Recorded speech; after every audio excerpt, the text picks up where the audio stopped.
welcome to this week's episode of Stable Connection with your hosts. This is Dustin, along with me is Tre, and we do got an episode for you guys this week. To get us started, we're going to go ahead and get this out of the way. We want to wish Jake the Snake Roberts a happy birthday. I do believe he's turned 60. Yeah, it's a big old 0 this week. Or is it today or yesterday? It was today. It's today, right? Yep. Yeah. As of this recording on May 30th. 60 years old, man. He's getting old. What's your favorite Jake the Snake Roberts moment? In all seriousness, it's the one where Cody Rhodes, the promo against Cody Rhodes, whenever he first got to AEW. Really? So like a new age Jake the Snake moment. Yeah. That was the coldest ending, like most badass line I think I've ever heard in a promo. Hands down. Okay, interesting. I thought maybe you were going to go with like old school Jake the Snake. Honestly, if it wouldn't have been for that promo, I would have. But I popped. You probably would have went like, with the my macho. jaw dropped. Probably would have went with the Macho Man moment, huh? I don't know. He's got a lot of moments. My dad is a big Jake the Snake fan too, so I don't say grew up on him, but heard all about him growing up. Hell yeah. Also, this week in wrestling, 7 years ago, 2000 and looks like 2014. Heat ended. The last episode of Heat aired on this day 7 years ago. That's about the time I quit watching wrestling, but I remember, I say watching, obviously quit watching and came back. But I remember when I was young, I used to have little wrestling rings, that everybody had, and I had a Heat ring. Like I had a Heat one and a Raw one. I had a Raw one, but I didn't have a Heat one.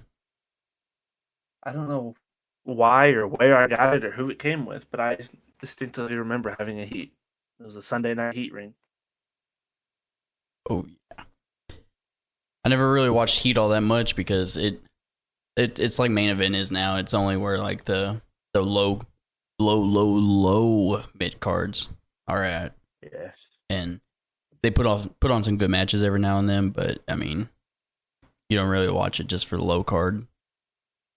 No, honestly, lately, speaking of main event and superstars and all that, yep. They put some bangers on lately. Ricochet has been doing work on main event. Yes, that's who I was thinking of.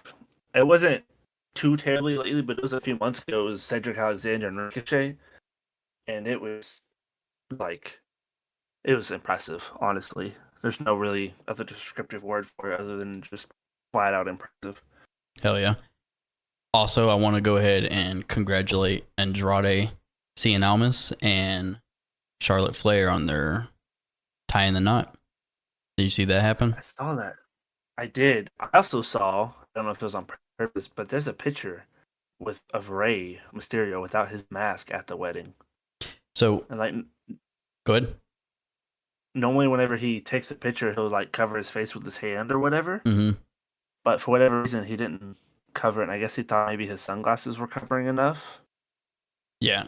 So Rey Mysterio on Instagram has gotten very brave, not showing his face. Like I said, normally he'll show his face, but then cover his mouth or his cheek or something with his hand. Yeah. Or wear really dark sunglasses, or have half his hand covered or half his face covered. But I saw that and I was like, bro, he looks old.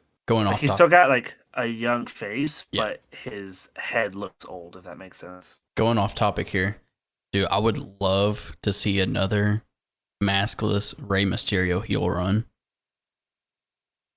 See, I don't know. I mean, ideally, you would have Dominic either, I guess, earn the mask or straight up take the mask, and that's kind of how Rey just retires. Yeah, in my opinion, a mask. I think him without the mask is not the move. Personally, yeah, it's not WCW anymore, huh? Yeah, I don't even know. And he didn't want to do it then, but it's the only job he had. Yeah, everybody in there, or everybody in the locker room, I should say, was against it. But WCW will do WCW stuff, so 100%. So we're gonna go ahead and shoot on over to Double or Nothing and the results that happened last night during the Double or Nothing pay-per-view. I guess we can start off at the very beginning. The buy-in, Hawkhausen versus Tony Nese and Mark Sterling. Did you watch the match? I watched the buy-in. I watched the second half-ish of the pay-per-view because I had animals and stuff to take care of. But the Hookhausen, Tony Nese, Mark Sterling match, it wasn't phenomenal, but it's also the buy-in, so it's not gonna be phenomenal. But it got over the certain things that it needed to get over. Perfect. So it was good for what it was. Yeah, CBS Sports gave it a grade C. And I mean, that's pretty fair. Like I said, it wasn't phenomenal or outstanding, but it did what it needed to, as in getting Hook and Danhausen over as a team and making Smart Mark and Tony Nese look like I don't say the cowards, but for lack of a better term, the cowards, and the chicken shit heel. yeah. By the way, Mark Sterling, the goof that he is, or that portrays, I should say. For the viewers out there who didn't watch Double or Nothing, Hawkhausen won the match. Looks like Danhausen asked for the pin and put his foot on Sterling's chest for the pin, and it was a 1-2-3. You feel like having Danhausen get the pin there was the right choice? I mean, I don't think it really mattered, honestly. Because Hook's, I was about to say Hook's over either way. Destroying everybody, yeah. I mean, realistically, Hook did the work or the final blow or whatever you want to have it. Yeah. And then it kind of plays into his cool character of not really caring one way or the other as long as he wins. So MJF versus Wardlow, and we're going to also come back to MJF later on during the podcast after we go over Double or Nothing and what comes after. 10 power bombs to MJF. 10. I heard that. So I didn't actually see this because that's when I had to go take care of stuff. However, I heard he took 10 of them, and the first 3 or 4 ish, he took directly on his elbows, and everybody on Twitter and all the social medias were freaking out about it. Apparently, he tried to.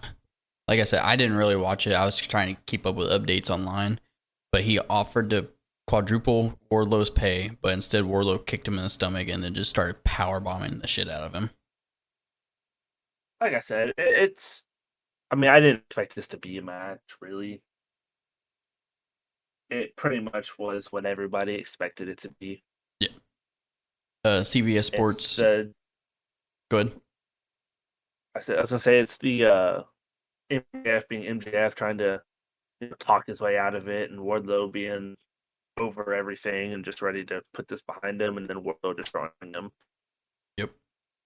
CBS Sports gave it a grade B. Now, do you think, so they announced that Wardlow is now, quote, unquote, all elite. Do you think he's already been under contract, or do you think he's just been a contractor for this long? Like, he has to be he had to have been under contract, right? Yeah, storyline, he was still under MJF, but if I'm not mistaken, they announced it whenever he first signed, and then they had to go back and explain that he wasn't actually a part of the roster. He was, a part of the roster, quote unquote, under MJF. Yeah. Young Bucks versus Hardys. This is a match that you said you wanted to watch, but you weren't unable to. Yeah, I'm super upset I didn't see this. This is the main reason I wanted to watch Double or Nothing, other than the main event.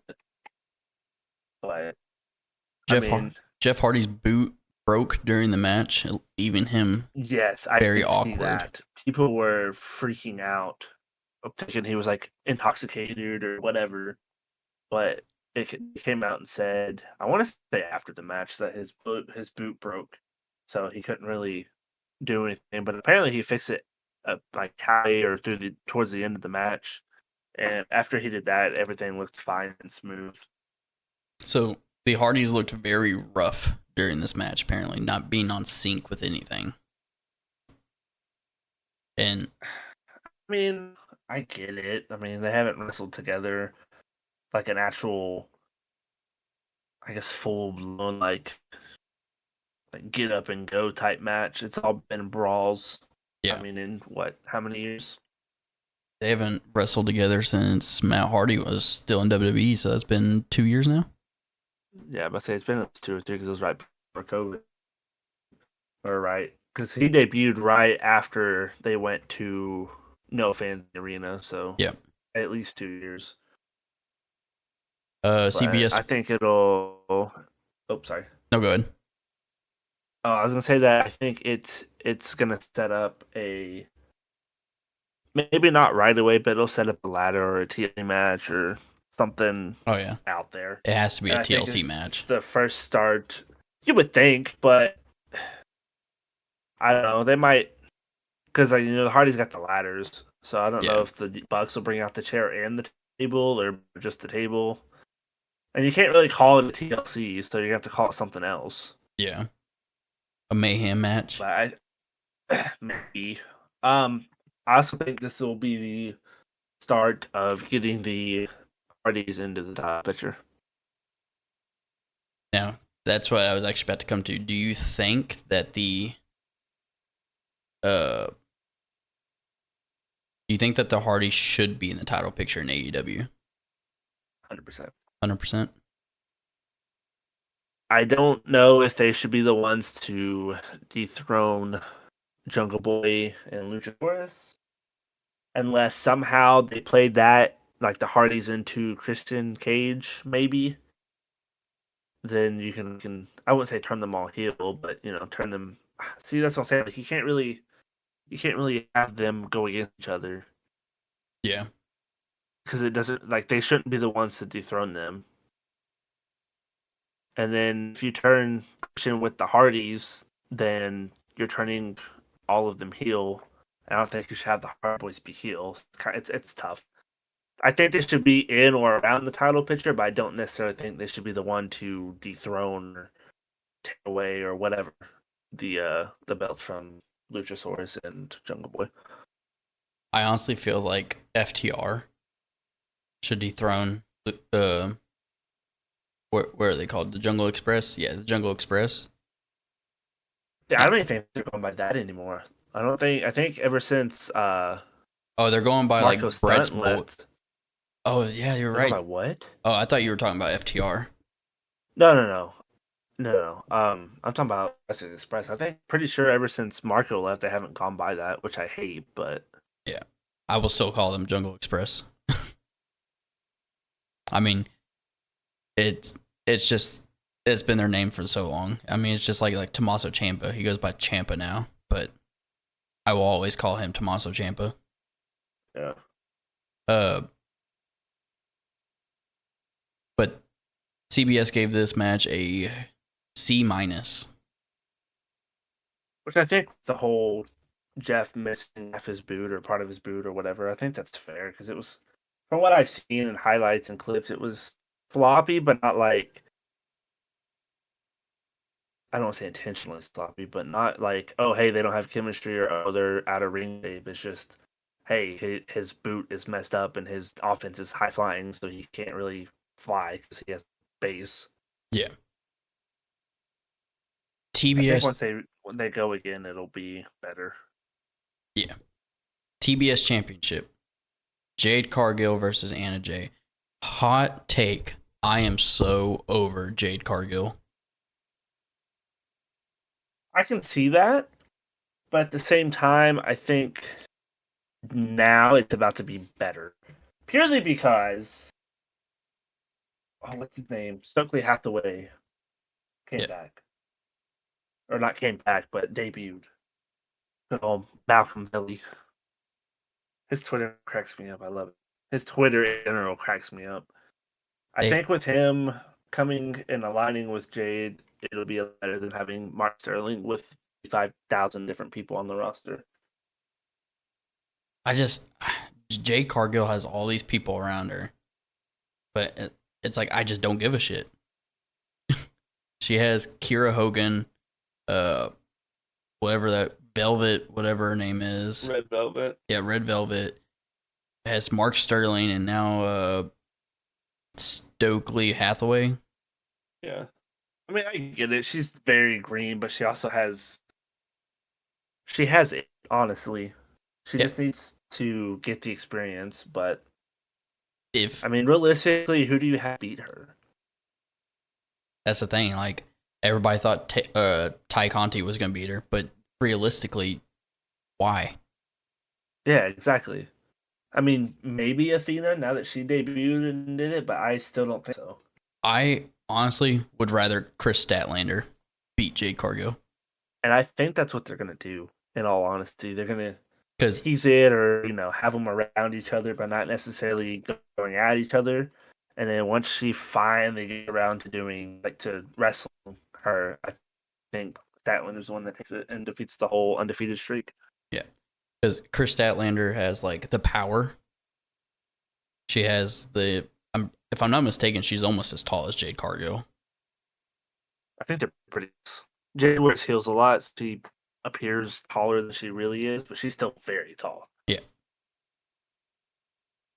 But realistically, I can't see Athena dethroning Jade Cargill. Yeah, no. I see that as more of, hey, she's bolstering the women's division. She's a ring general. She's a vet. Gonna give Jade a vet that she can beat instead of beating all these AEW girls. I mean, they're all vets too, but Athena's a little more well known than Anna Jay or Ty Conti or who you have it. Yeah. Because I realistically cannot see Anna Jay. Like, when this match was announced, I was just, why? Yeah, exactly. I can't see Anna Jay even being a champion right now. Does she deserve it? 100%.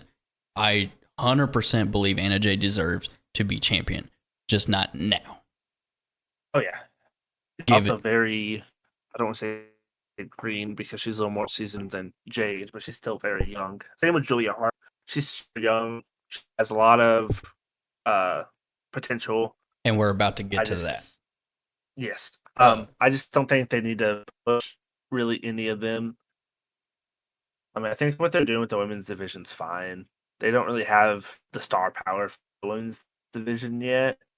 So, in my opinion, if they want to give Jade Cargill squash matches like they've been doing, instead of using Anna Jay, Ty Conti, and all these well-known and well-diverse women's wrestlers, they need to go after the ones that don't even get screen time. The problem with that is then you kind of diminish the streak. It's like, yeah, she beat 45 people, but who were those 45 people? Yeah.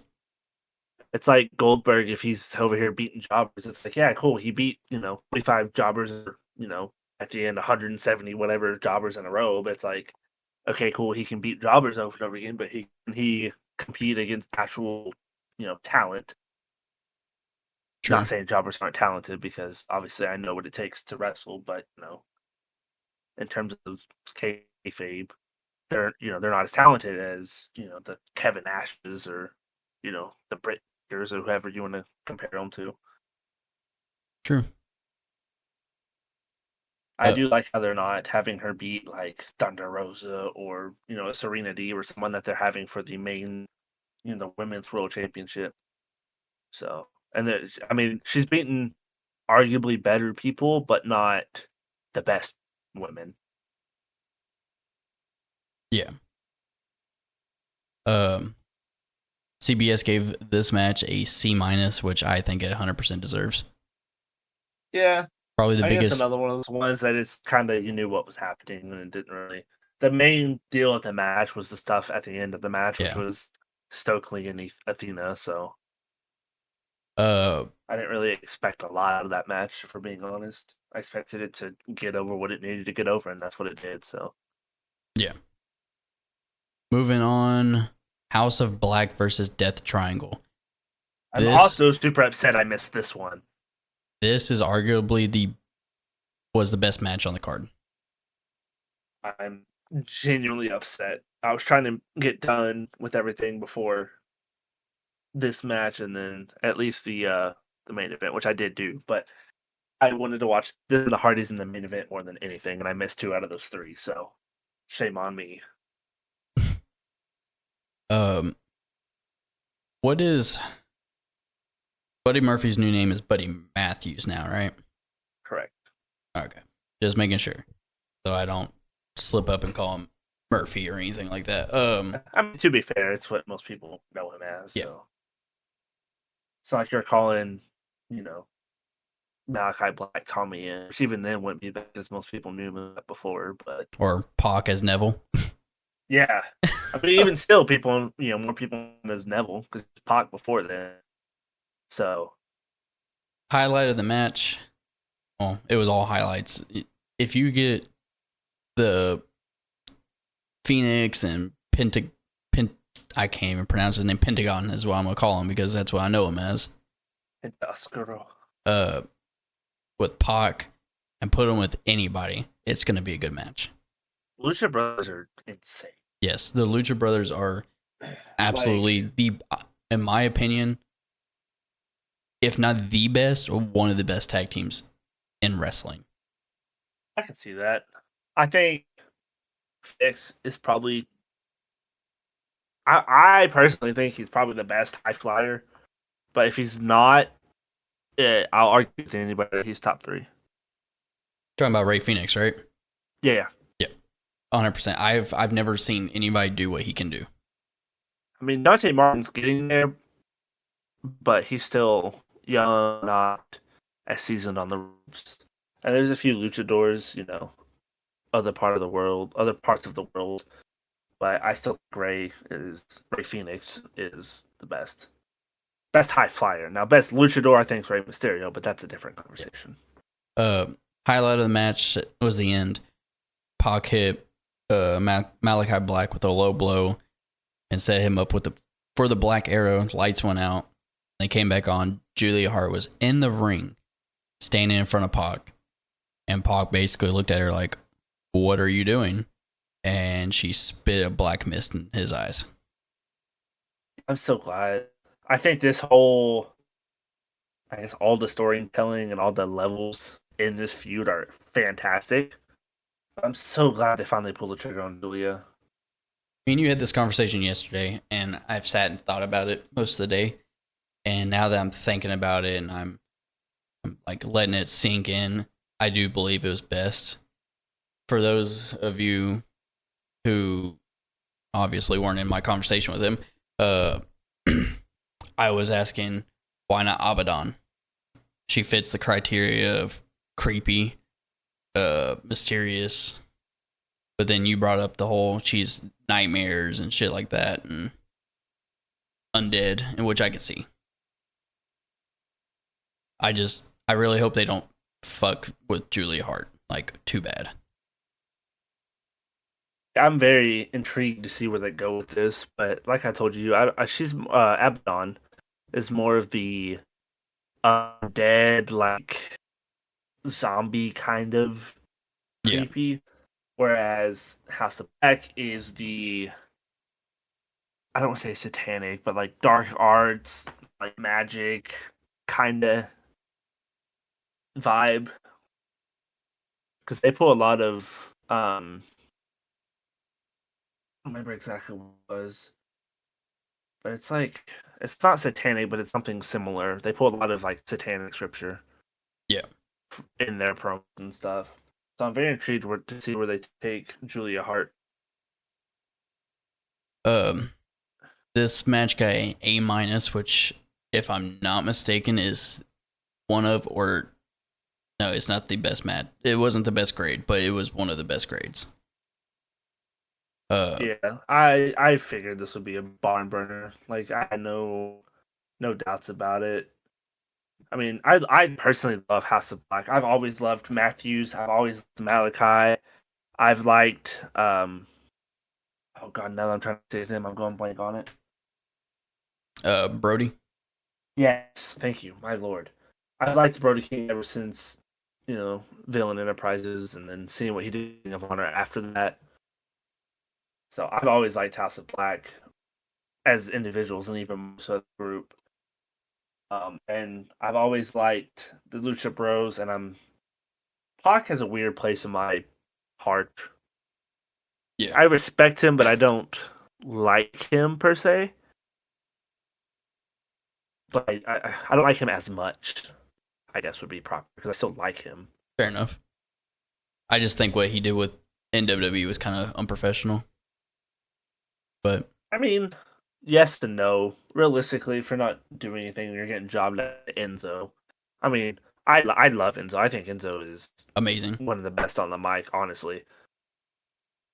But if you're getting jobbed out to Enzo and you're, have the resume that Pac has, I understand. True. The next matches, we're just gonna throw them both together. It's the Owen Hart Tournament Finals. Samoa Joe versus Adam Cole. Everybody knew Adam Cole was gonna win. Yeah, I'm very intrigued by these. I honestly could see both of these going either way. But I also saw it to where if Adam Cole won, Britt Baker was winning, or vice versa, depending on what order they win. Yeah. I think if Samoa Joe won, Ruby was going to win. I can see why you would put Ruby over Britt Baker, because that could be that big moment. But I can also understand putting Britt Baker over Ruby because she's been dominating the women's division since AEW started, almost. And then once again, Joe and Cole, I was intrigued because Joe doesn't. I mean, really, neither one of them need it. But Joe's got the which belt does he have? Television, because Yuta's the pure, Gresham's the heavyweight. Yeah, so you don't really need Joe to have the Owen up because he's got the television. And like I said, Adam Cole doesn't really need it, but I'm very intrigued to see what the Adam Cole, Britt Baker winning the Owen Hart Cup especially how much emphasis they put on this tournament. Everybody wants to be in. Tournament's a big thing, so it's very intriguing to see where it goes from here. Yeah. For those who don't know, they won the cup together, and then they also won titles. I guess it's titles that they get to take home and hang on their wall. But in any case, so I saw those titles, and I don't remember exactly which belt they modeled it after, but they modeled it after one of the old. I don't even think it was NWA. I think it was back in the territory days. But it's pretty much almost an exact replica belt of the old Stampede. That's what it was. Yeah. So it was the NWA North American Championship. It's pretty much the exact same, I guess, plates, but pink, black, and it says Owen Hart Foundation Cup winner, and it has a picture of Owen Hart in the middle. Whereas the old belts had two wrestlers grappling and then NWA at the bottom, whereas the bottom of the Owen Hart belt has 2022 in it. So, both of these matches were graded with a B-, and then Britt Baker DMD was graded with a B. So they were both really good matches.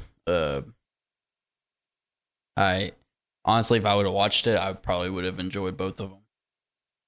Oh, I'm sure Owen Hart or not Owen Hart, Samoa Joe and Cole were. I'm sure they were. To quote JR, I'm sure it was a slobber knocker. Yeah. Scorpio Sky, Ethan Page, and Paige Van Zant versus Sammy Guevara, Frankie Kazarian, and Ty Conti. I want to cut you off respectfully and say, thank the Lord this feud is over. I'm so tired of it. It's unreal. I was just about to say the same thing. I am so tired of them throwing, I love Ty Conti. Don't get me wrong. I think she's one of the best women's wrestlers in the AEW roster with how new she is, given that. But I am so tired of her being thrown down my throat now. Yeah, I don't even mind that because they're that annoying couple that they're playing online too. So I don't even mind. I'm just tired of America's Top Team and Ty Conti and Guevara going back and forth, and you don't know who's the heel, who's the face. Yes, They're exactly. presenting Guevara as the face, but then he's getting booed. But presenting ATT is the heel, but they're getting cheered, and then it's back and forth every week. And by the way, I love the new TNT title. I love the design of it. I do too. I like how that is the belt that they customized to everybody. Yep. I kind of figured Scorpio Sky and America's Top Team was going to win this match, but it could have gone either way. As soon as Guevara super kicked Conti, though, I think it was over. Like, yeah. As soon as that happens, like you can't come back from that. It's like Triple H running into Stephanie McMahon, pushing her off through a table, kind of like Seth Rollins super kicking Stephanie McMahon, her going through a table. I mean, it didn't make sense to have anybody other than ATT win, honestly. Yeah. And it's just a matter of who was taking the pin and how they finish it. Yeah. I think Paige Van Zandt looked amazing in her debut. I didn't actually get to watch the match, but I have seen her clips on like social media. Yeah, and she has the MMA background, but she's doing pretty well from what I've seen. I think honestly, hot take, I'd rather watch Paige Van Zandt over Ronda Rousey, wrestling wise. I can see that. Paige Van Zandt has adopted the wrestling style, as where Ronda Rousey still uses her MMA background. Yeah. And she just backs him up in her corner and just beats the living hell out of him. Yeah. The match was given a B-, which from what I hear and what I did see, it was a really good match. But like you said, thank God this feud is over. Exactly. Kyle O'Reilly versus Darby Allin. Another one of these matches that was arguably one of the best matches on the card. Yeah, I feel like O'Reilly's aggression and Darby's carelessness for himself, I feel like matched really well. Yep. I will forever say this: Allen's coffin drop when he hits the apron of the ring sends chills down my fucking spine every 100%. Time. That match that Darby Allin had with Cody Rhodes a couple years ago, where he grabbed the barrel and put it to his back and then did it, dude, I almost cried for him. Yeah. Match ended like I wouldn't say how everybody knew it was going to end, but I mean you could kind of see it come in with the rivalry that they had. Because Darby Allin did not need the win, in my opinion. Yeah, no, I agree 100%.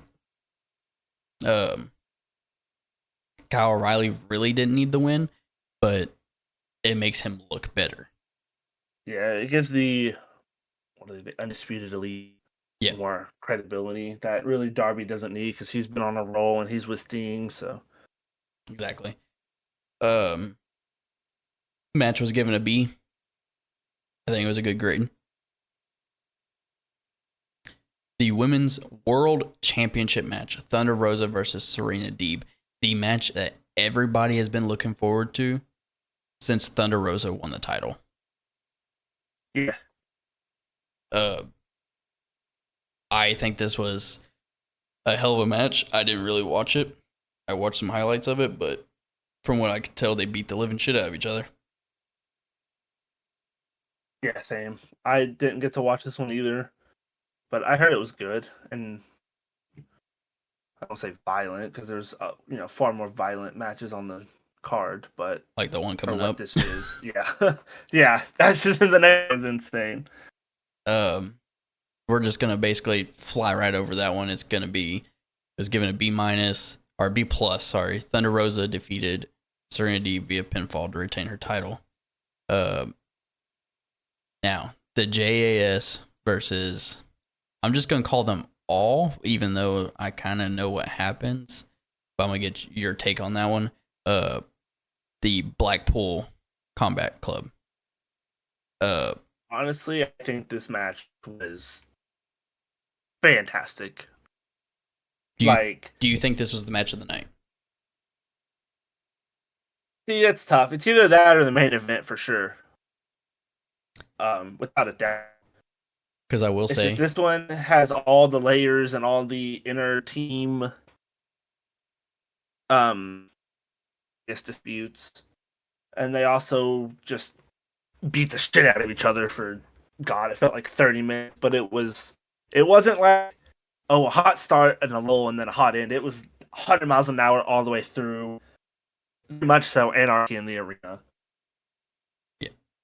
It honestly, it was phenomenal. I honestly think my honest to God favorite match is that they kept playing Wild Thing for the first 10 minutes of it before Jericho ripped out the soundboard.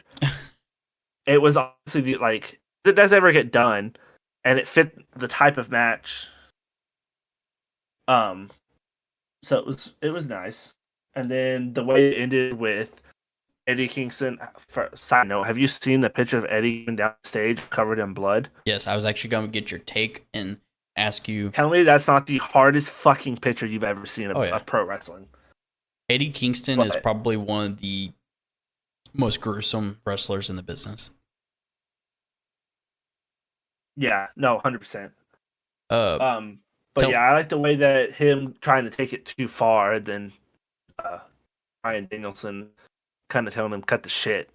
I like the way they ended that. Yeah. I don't necessarily think either team needed the win, so that part doesn't really matter, but I like the way it was done because now you can have all these, you can continue it more and have all these other matches and prolong the feud until you get to a blood and guts or something.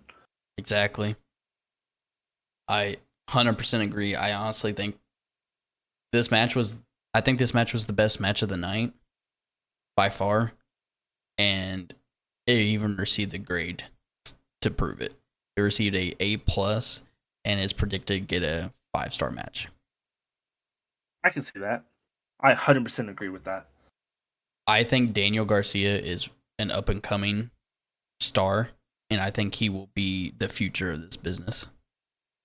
I can see that as well. I 100% agree. I was kind of iffy on him at first because I didn't really know anything about him, and he was being presented with 2.0 at the time. So, to be honest, they were kind of their goofy self, which is cool. It's over, but I wasn't sold on him, and then now he's out some bangers. I'm sold. Yep. Jungle Express, Team Taz, Keith Lee, and Swerve Strickland. Is Hook still part of Team Taz? Do you think? I think so. I think. So would that make he's not Danhausen a part of Team Taz? I think so, because I could be wrong, but if I remember correctly, Taz has straight up said that he's Hook's just making ends or something along those lines, or he can have other friends or something around that, I guess, idea. Yeah. So I think they're all still together. I mean, obviously Taz is Hook's dad. I just don't. Everybody wanted the Taz in. They'd be dumb not to capitalize on it. Yeah. So I'm very curious as this all goes to. I'm very surprised about Jungle Boy and Luchasaurus winning though. Yeah, I was too. I was honestly expecting Keith Lee and Swerve Strickland. See, I was thinking it was going to be Team Taz. I don't know. I'm not a big guy. I never have been. Don't know if I ever will be. He's one of the ones that I just not to say good because he do some amazing things. I don't get him. Talking about Swerve or Keith Lee? Swerve. Oh, I love Keith Lee. There was a lot of big spots in this match. There was one Luchasaurus hit Jungle Boy with a kick and nearly leading to them losing. See, I watched this, but I see that. I must down or something for a minute. Jungle Boy was able to fight through it, and they hit looks like Swerve Scott or I keep calling him Swerve Scott, Swerve Strickland, with the Jungle Express to retain the titles. I think it was a smart. I think it was a smart idea not having Team Taz take the fall. Yeah, because now it leads up to a match between them, and now Team Taz could probably take the titles off. Yeah, like I said, I was very surprised, but it all depends on the storytelling and where it goes from there. So, the last match of the night, AEW World Championship match, Hangman Adam Page versus CM Punk. Me and you talked about this last week. I asked you who you think's going to win. You said Hangman. but see, in my defense, I said Hangman, unless they do some shit, some shaky shit, or shitty shit, and which they didn't, but kind of alluded to. So the way they did it, it made sense to keep Punk the face. Which there was multiple times where both of them tried to turn heel. Yeah, I'm very curious to see where this goes. This is one of the ones that got me like it to be when I could watch Dynamite. Yeah, because I think putting the title on Punk was a fantastic idea. I think you have him go on a maybe not like a huge long reign, but a pretty decent reign, and I MJF beat him to beat their old rivalry. I personally, that's how I think it should go. I think he should have a Jon Moxley reign, in my opinion. The length. Yeah, well, it's like not terribly long, like a Omega, but not super short. Yeah, I can see that. I think MJF has to be the one to beat him. Fair. And I'm very curious to see where they take the Adam Page. I just hope they don't take him back the whole, drunk and depressed. Yeah, Adam Page. Which I mean, I liked it. He did good at it. It made sense. That's already on it past. I don't need to revisit that. For those of you who didn't watch AEW Double or Nothing, CM Punk did a post-match interview with FTR, which I thought was amazing. Or not really a post-match interview, but like a post-match celebration. And he basically told the crowd to never let him attempt the buckshot lariat again. Honestly, because he fell straight on his face. I mean, it makes sense. Like it was middle of a grueling match. He's kind of older. So, I mean, he recovered and made it look good. But that's not an easy move to pull off. No, it's not. Also, I mean, literally jumping over the ropes there is enough. Doing it with the flip and then going right into a lariat is not easy. And especially not when you're seeing Punk and have the miles on your body he has. Yeah. Also, Punk chipped a tooth during that match. Been there, that. When Page hit him at all. When Page hit him with the go to sleep, his tooth chipped big time. And during the media scrum on YouTube, for AEW's YouTube, he even said, "We do have a good dentist that works here, correct?" I didn't catch that. Yeah, it was pretty good. I like how they didn't make this a bloody match.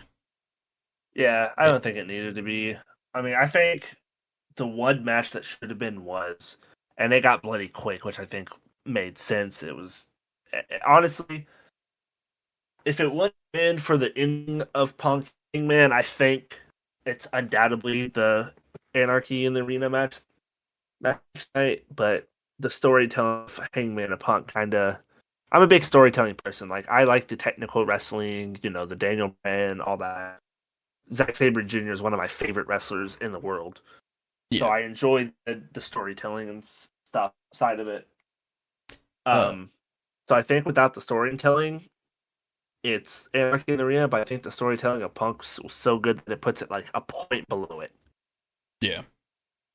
Going back to MJF, do you think he lost this match because he no-showed Oh, no. the meet and greet? Not at all. Or do you still think the meet and greet was a work? It was all a work. Even if it wasn't necessarily a work, I think the plan was for him to. I say I think. I know for a fact the plan is for him to lose and get absolutely demolished by Wardlow. I think I don't know really what other match you would have started it off with either.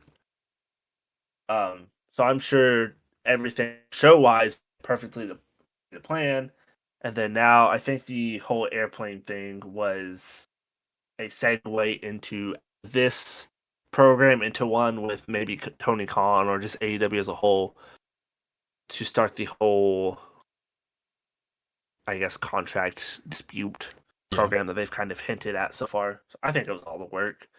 And even if it wasn't 100%, it was like 95%, and they immediately got him and turned it into ones. Supposedly, You even messaged me and said, "Oh, he's on a plane" or whatever. I said, "No, it's a work."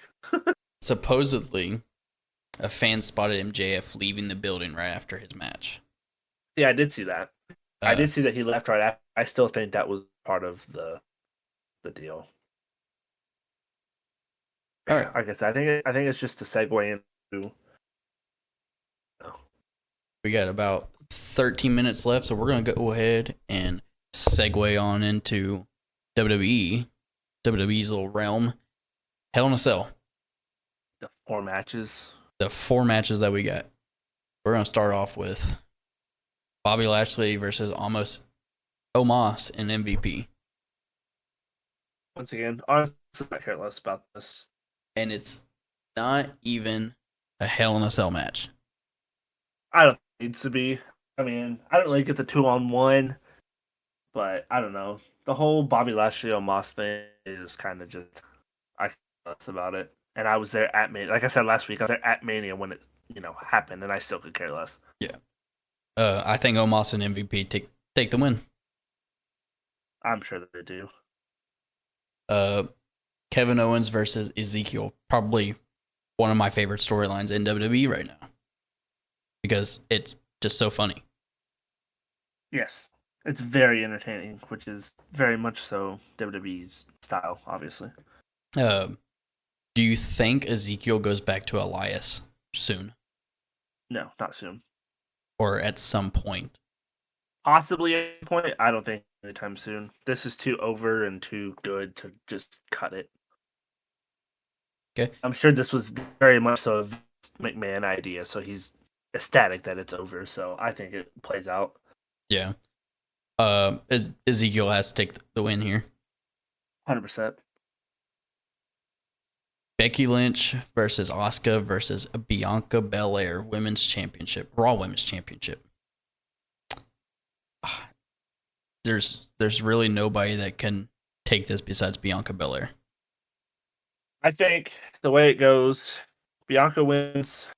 Asuka and Becky. I mean, obviously they are going to be involved. I think Asuka and Becky kind of focus on each other a little bit more because they have all history. Or maybe he faces or focuses on Bianca, and then Asuka comes in. And I don't know. I think Bianca wins 100%. And so Asuka and Becky's history plays into one or both of them losing. I mean, obviously they both lose, but I could see one or both of them taking each other out or something like that. I could see Bianca picking them both up for a KOD. I'm sure. And that's how she wins. In all honesty, yeah. I feel like that's what's going to happen. That or Becky hits something on Asuka, then Bianca hits Becky with the KOD. And the only other match on the card, Cody Rhodes versus Seth Rollins. This one could go honestly either way. But I feel like Cody. Oh no, I think Cody wins this hands down. I think it's gonna be a phenomenal Hell in a match. I was about to say pretty much the only reason I'm gonna watch it, but I think Cody takes it. I was about to say I think Cody has to take it at this point just because, like, if he doesn't, then the feud just has to keep going, which I honestly would not mind. But I want to see Cody Rhodes go on to bigger and better things. Oh yeah. By even possibly going after a mid-card title at first. I think he should go after. See, I'm not conflicted because I want him to go after the IC and bring that, old belt, classic belt back. But then he's already done that. And I kind of want him to the U.S. and bring, not even the old like diamond U.S. belt back, but like the old like I don't say WCW belt, but something like way older than the old U.S. belt that they just got rid of. I think he should do one of those, honestly. But yeah, I don't see Seth winning at all. Okay. Well, that is us getting caught up and getting y'all caught up on this week in wrestling and what's been happening over the weekend. I'm gonna hit you with a question real quick. Now that we're on titles, worst title design in wrestling history. Doesn't have to be WWE, which it probably will be. History. Yes. Oh. History. I don't know. I have a hard time with that because I want to say the Intercontinental now. The new? I want to say the New Japan one now. But that's because I'm comparing them to the old ones that they had before that. Like, I don't know. That's a hard one. I like the classic designs of both New Japan's old World Heavyweight and then the old US one. Or not the old, I'm sorry. The Intercontinental. Mm-hmm. But it's because it's symbolic. It's classic, you don't... It's one of those ones you see it, you know what it is. Yeah. I think the WWE ones, like the World Heavyweight and Universal, are kind of crap now. But I also understand it from, a market. Like, it's easily marketable. Yeah. I mean, you So can't fucking tell it's a it. WWE title with a big W on it. Yeah. I have a hard time with the worst one ever. I have a few that I think are pretty bad.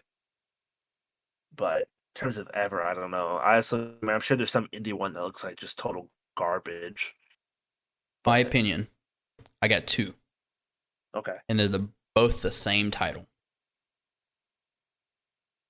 Current day United States title, I hate it. Yeah, I kind of dig it. I hate it. I do not think that a mid-card title should be as big or bigger in size than the world title. And that thing is every bit as big as the world title. I think it looks better than the world title, for being honest. It looks better, but they're not pushing it like it is better, is the problem. Yeah. And John Cena's fucking spinner belt United States title. I can see that. That makes sense. I mean, that kind of it goes with the spinner belt WWE champion he had as well. Like, it fit into his character. So the fact that they got rid of the U.S. title whenever he lost it, cool. Makes sense. It was just part of the character. That's cool. I'm okay with that one. It might not have been the best thing, might not have been as good looking, but I understand it, and it makes sense. But the WWE... The fucking spinner belt, WWE belt that they had for like 20,000 years after he lost is the stupidest shit they've ever done. It made no sense on why freaking Edge should win the spinner belt, and then, I'm going to have my own belt, and it comes out with another spinner belt. Makes zero sense. And then The Miz wins it and just turns the fucking W upside down. See, even that one, I'm like, all right, cool. Like, it's in The Miz. It plays into his, centered ass character. But like, at least with The Miz one, you can kind of, I'm self-centered. This isn't mine. I'm gonna, just turn it down. It's a Miz. It's an easy fix. It's cool. Yeah. But why on God's green earth did you not just come out with another? They should have done what they did with, the King Skull belt and just made John Cena his own belt and then gone back to the original. And then if you want to keep doing that, make Edge belt and then go back to the original. So safe the stupid spinner belt for just way too long. So safe to say, 2006 to 2013 spinner belt for you is the worst title you've ever seen? No, I don't think it's the worst one I've ever seen. I just think the way they went about it was dumb as hell. I quite enjoyed that, honestly, for it being John Cena's belt. For it being the main belt and they just never changed anything with it, it's stupid. But for it being strictly John Cena's WWE Championship, fantastic. Almost perfect. Fair enough. Okay, since we have 5-ish minutes left, best title that you've seen. Best looking design. I have a lot of these. Like I said, I Top like three. the big classic belt. God, top three. NJ, or I should say, Newton, their weight belt New Japan. is Okay. gorgeous, which I guess kind of counts as AEW too because they took inspiration from that. But I love New Japan belts how they have the names that stay on the belt. They're just on the side plates instead of like the main plate. I love that. Yep. How they used to do it. I don't think they do it like that anymore. No, they only do side plates now. Really, the old WWE or WCW belts, like the Winged Eagle, the Big Gold, I like that look too. It's a big belt that doesn't look like a freaking child toy. Yeah. Which, once again, I understand why they do it now. They want to sell the child's toy, so they make it look like a child's toy. It makes sense. I think the other ones are better from a design standpoint. And then, personally, any belt that is customized to the wrestler, I think, is a. So, the TNT title, how it changes every time somebody new gets it, makes it fantastic. I'd love it. In the US title, or the Edge version of the Smoking Skull of the WWE heavyweight, I think something about having a belt personalized for a wrestler, I think is amazing. It's the coolest thing to me. All right. My top three. Big Gold. Fair. The AEW World Heavyweight Championship. Fair. And hot take. The NXT North American Championship. I can see that. I will say I was iffy about it at first. I didn't really like it at first. It's definitely grown on me. I dig it more than most other belts they have in that company for sure. 100%. So I like it's not really as different as the old one, but I like the new NXT heavyweight and women's belt. Yes. Because they're black straps, like that dark gray or whatever metal, but then it has like the rainbow iridescent that goes with the NXT 2.0 I guess logo or color scheme or whatever you want to call it. Yep. I don't think they're the best like ever or but I love them. I think they're really cool and it goes with the color scheme and colorways of NXT. So I agree. Alrighty, guys. Well, that's all the time we got for today. This has been Dustin with Tre. Tre, do you have anything else to say? All I'm gonna say is I need more SmackDown matches for Hell in a Cell before 6 days from now. More SmackDown matches. hopefully we get some more on Friday. For Hell in a Cell, and they're all from Raw. So what the hell is happening with SmackDown? Well, tune in next Monday, or it'll probably be Tuesday before this is up. But tune in then to see if they put some more SmackDown matches on the card. But for now, this has been Dustin and Tre, Stable Connection. Join us next time and build the connection with us.